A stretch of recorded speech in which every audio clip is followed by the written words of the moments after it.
Hey there, Lexi Caldwell, Associate Broker, Century 21 affiliated in Lansing and Jackson, Michigan. And we are still in our quarantine. It is, I don't even know the day. It's May 21st. It's a Thursday. Today we're going to be talking about earnest money. Before I go do quarantine haircuts on my men here,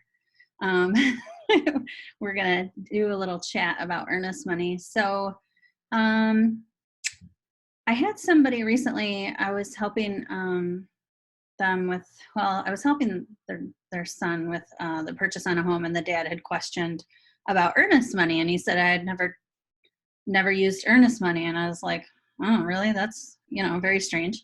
It's very much the standard around here.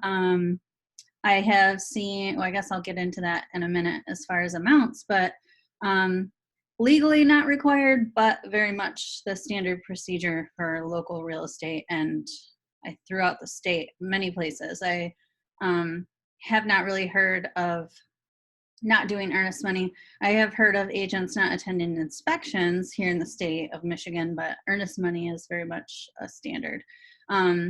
I have seen earnest money as low as $100, which I think to a seller is probably kind of laughable.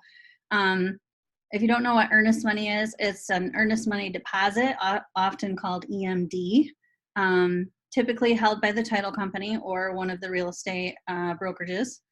And it's kind of like a down payment. It's not really, it's like if you went to a car lot and you're like, wow, I really love this car, will you hold it for me?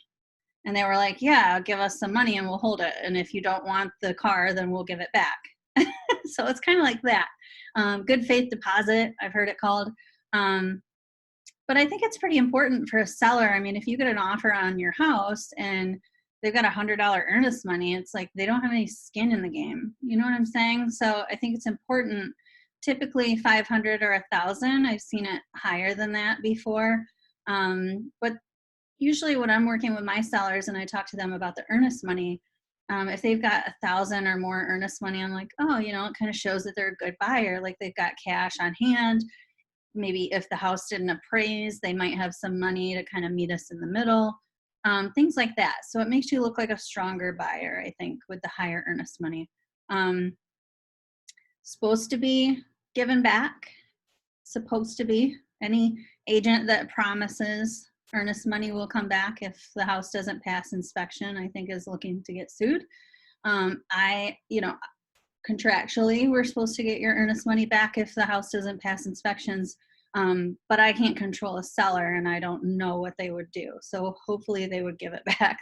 Or if the financing falls apart, the money should be given back. But it also can't be released without mutual agreement. So both parties have to agree. If they don't, the title company will continue to hold it for a period of, I think it's 3 years, and then it'll go back to the state. So at that point, the buyer could go to the state and try to get it back. Or a court order will release it, or a contract that closes the money then gets applied to the cost of the house. So like if you're buying a house for $100,000 and you put down $1,000 earnest money, when your HUD statement starts, it starts at 99 because you've already got $1,000 there, if that makes sense. And so sometimes if there's a dispute over earnest money, I've had it where I've only had a few in 14 years. I've only had, I think, like 3 disputes over earnest money. And one time they agreed to split it because the buyer did kind of flake out and the seller was mad. And so I was like, okay, what if we split it? I think that was $1,000 earnest money, so they each got 500. Because the buyer was like, never mind, we don't want this place, and it had already, the inspections were done and everything was good. So if you just change your mind like that, you're probably going to lose your earnest money.